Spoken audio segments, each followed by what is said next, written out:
기독교 신학에서 가장 중요하면서도 솔직히 가장 헷갈리는 개념을 꼽으라면 아마 칭의가 아닐까 싶어요. 그렇죠. 사도 바울 신학의 거의 심장이라고도 하잖아요. 오늘 저희는 당신이 보내주신 자료들을 가지고 이 칭의라는 개념을 제대로 한번 파헤쳐 보려고 합니다. 네. 이게 대체 무엇인지, 왜 그렇게 격렬한 논쟁을 낳았는지, 그리고 율법이나 믿음, 구원이라는 이 거대한 그림 속에서 어떤 자리를 차지하고 있는지 한번 깊이 들어가 보죠. 네. 오늘 우리가 주로 살펴볼 자료는 마크 A. 사이프리드의 그리스도 우리의 의라는 책인데요. 이 책을 나침반 삼아서 바울의 생각 속으로 여행을 떠나볼 겁니다. 좋습니다. 단순히 신학 용어를 정리하는 걸 넘어서 이 오래된 개념이 오늘을 살아가는 당신에게 어떤 의미를 던져주는지 함께 발견해보는 그런 시간이 됐으면 좋겠네요. 좋습니다. 그럼 그 여정의 시작은 역시 바울이라는 인물 그 자체여야겠죠? 네, 맞습니다. 솔직히 저는 항상 바울을 생각하면 이런 이미지가 떠올랐거든요. 율법을 지키려고 막 애쓰지만 번번이 실패하고 그 주의 무게에 짓눌려서 괴로워하다가 다메섹 길 위에서 마침내 구원의 빛을 보고 안도하는 그런 모습이에요. 그런데 우리가 받은 자료를 보니까 이건 완전히 잘못된 상상이라고요. 네. 그건 우리가 바울에게 우리의 경험을 투영한 것에 더 가깝다고 할 수 있죠. 아, 정말요? 실제 바울은 정반대의 인물이었습니다. 그는 스스로를 가리켜 율법의 의로는 흠이 없는 자라고 말할 정도였으니까요. 와, 죄책감에 시달리기는커녕 자신이 얼마나 철저하게 율법을 지키는지 또 얼마나 순수한 유대 혈통을 가졌는지에 대한 자부심과 확신으로 가득 찬 종교 엘리트였죠. 그건 정말 충격적인데요. 저는 항상 바울이 느꼈을 그 해방감에 대해 생각했는데 오히려 자부심이 넘쳤다니. 그랬던 거죠. 그럼 그가 다메섹에서 그리스도를 만났을 때 느낀 감정은 죄책감으로부터의 안도감이 아니라 평생 완벽하다고 믿었던 자기 세계가 송두리째 무너지는 듯한 그런 당혹감이나 충격에 더 가까웠겠네요. 바로 그거예요. 가치관의 그야말로 180도 전복이었죠. 180도 전복. 그는 부활하신 그리스도를 대면하고 나서야 깨달은 겁니다. 자신이 평생 목숨 걸고 쌓아올렸던 모든 것, 그 흠없는 의와 종교적 업적들이 네. 그리스도를 아는 지식 앞에서는 아무것도 아니라는 걸요. 심지어 배설물처럼 여겨질 뿐이라는 걸 깨달았죠. 배설물이요. 네, 구원의 기초가 인간의 노력이나 성취, 민족적 배경에 있는 게 아니라 전적으로 하나님의 예측 불가능한 자비와 행동에 달려있다는 걸 온몸으로 경험한 거예요. 자신의 인생 전체를 걸었던 프로젝트가 하루아침에 무의미하다는 선고를 받은 셈이군요. 그렇죠. 이건 단순히 종교를 바꾼 것 이상의 충격이었겠습니다. 그렇습니다. 그래서 이건 단순히 유대교를 버렸다 이런 차원의 이야기가 아니에요. 그보다 더 근본적으로 인간이 만들어내는 그 어떤 정체성이나 경건함, 도덕적 성취도 하나님 앞에 설 수 있는 근거가 될 수 없다는 사실을 깨달은 사건이죠. 네. 구원은 우리가 성취하는 게 아니라 외부로부터 우리에게 주어지는 선물이라는 것. 바울 신학 전체는 바로 이 충격적인 깨달음에서부터 출발합니다. 알겠습니다. 바울 자신의 의가 산산조각 났다는 것에서 시작하니까 훨씬 더 이야기가 명확해지네요. 네. 그럼 그가 자신의 무너진 의에 대신 붙잡은 것, 바울이 계속해서 말하는 하나님의 의는 도대체 뭘까요? 여기서부터가 진짜 핵심인 것 같은데요. 네, 바로 이 지점에서 많은 오해가 생기죠. 보통 하나님의 의라고 하면 하나님은 의로우신 분이다라는 그분의 속성이나 성품을 떠올리기 쉬워요. 저도 그렇게 생각했어요. 물론 그것도 맞는 말이지만 바울이 복음서에서 말하는 하나님의 의는 훨씬 더 역동적인 개념입니다. 역동적인 개념이요? 네, 이건 하나님의 구원하시는 행동 그 자체를 의미해요.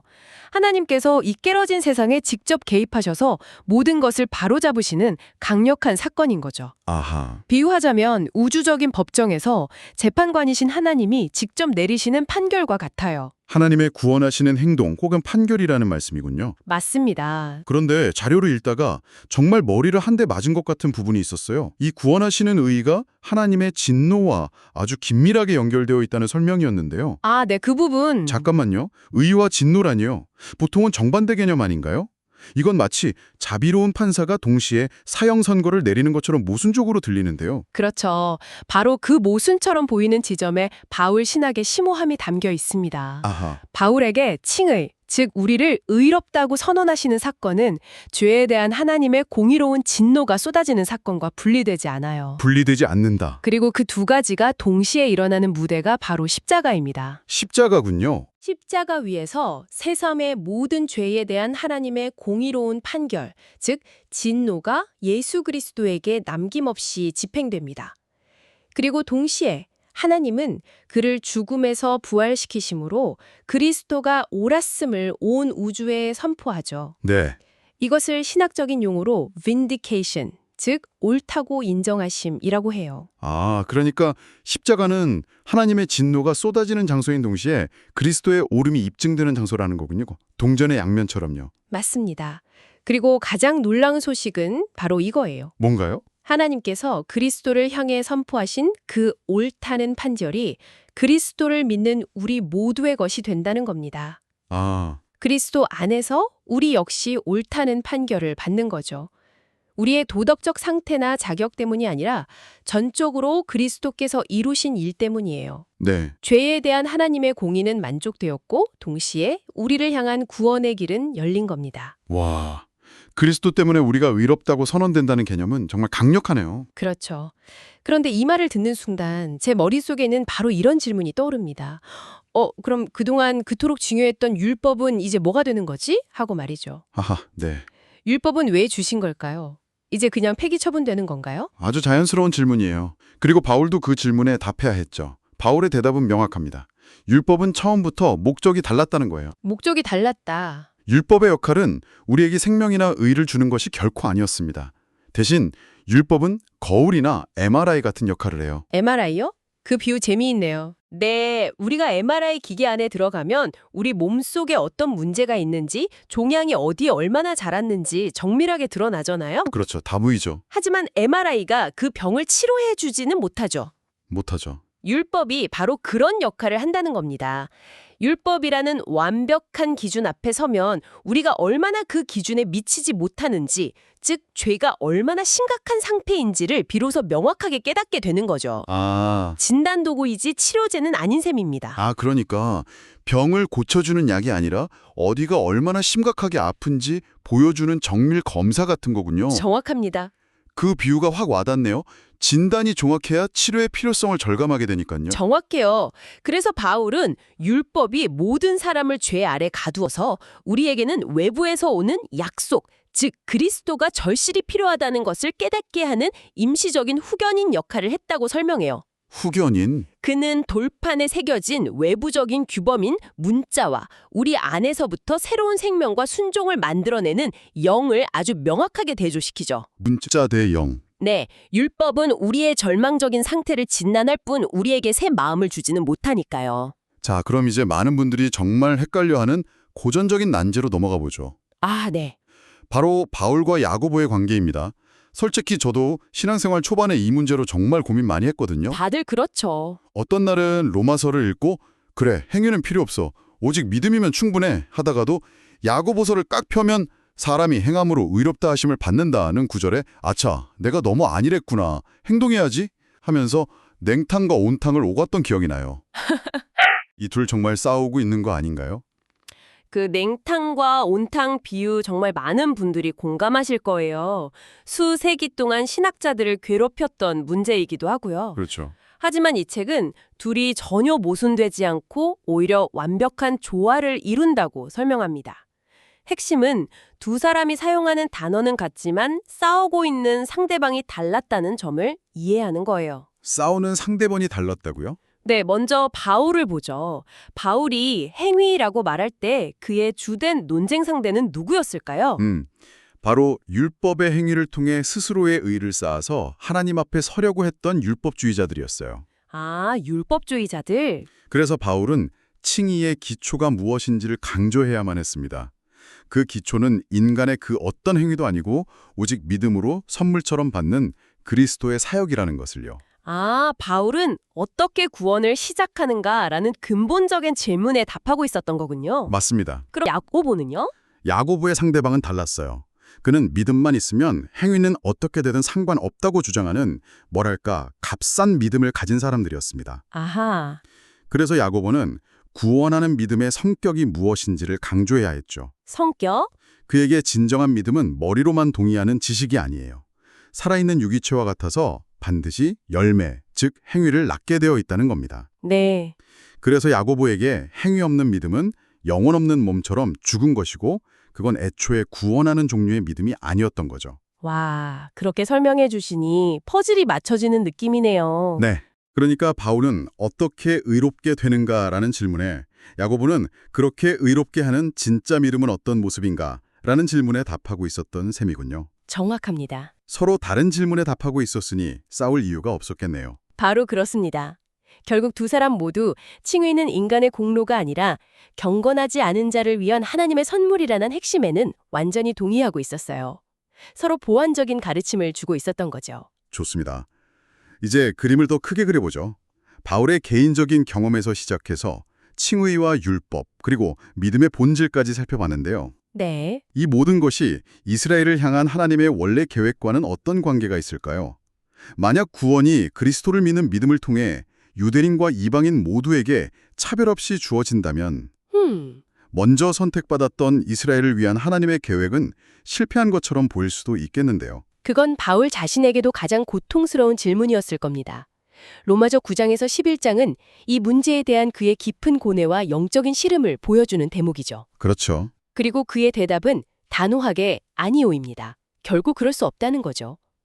그는 이스라엘의 불순종과 복음 거부를 하나님의 더 크고 신비로운 구원 계획의 일부로 해석해냅니다. 이스라엘의 실패가 오히려 더 큰 계획의 일부였다고요? 굉장히 역설적으로 들리는데요. 어떻게 그게 가능하죠? 바울은 이스라엘이 넘어짐으로 인해 구원의 복음이 오히려 이방인, 즉 비유대인들에게로 넘어갈 기회가 열렸다고 봐요. 이스라엘의 실패가 세상의 풍성함이 된 셈이죠. 하지만 이야기는 여기서 끝나지 않습니다. 이제 복음에 받아들인 이방인들의 구원을 보고 이스라엘이 다시 시기심을 느끼게 될 것이고 그것이 촉매제가 되어 궁극적으로는 이스라엘도 구원으로 돌아오게 될 것이라고 내다봅니다. 와, 정말 거대한 그림이네요. 이스라엘의 실패가 이방인의 구원으로, 또 이방인의 구원이 다시 이스라엘의 구원으로 이어지는. 그렇죠.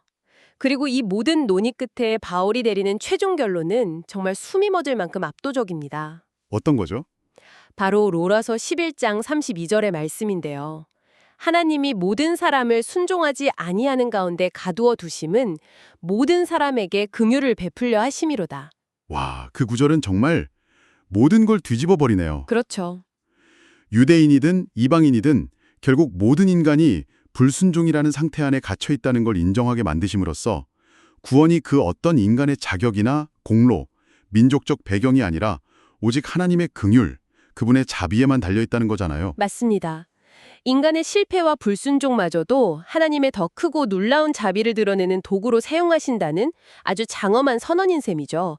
바울 신학의 정점이라고 할 수 있는 부분입니다. 오늘 정말 긴 여정을 달려왔네요.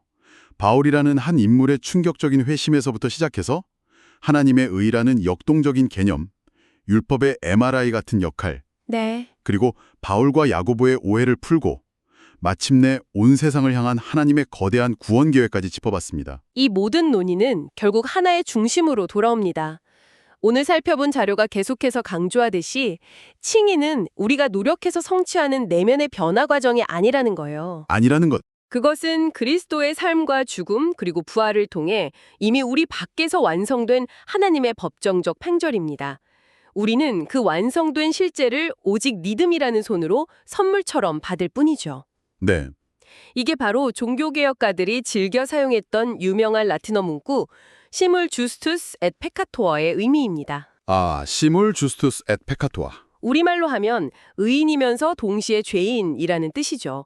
우리는 그리스도 안에서 법적으로는 완벽한 의인으로 선포되었지만 이 땅을 사는 동안 우리 내면에서는 여전히 죄와 씨름하며 살아간다는 이 긴장감을 아주 잘 표현한 말입니다. 당신이 한번 생각해 볼 만한 질문을 하나 던지며 마무리하겠습니다.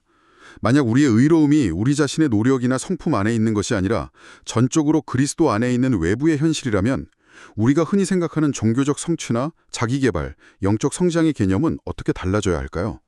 이것은 우리의 성공과 실패를 바라보는 우리의 관점을 근본적으로 어떻게 바꿔놓을까요?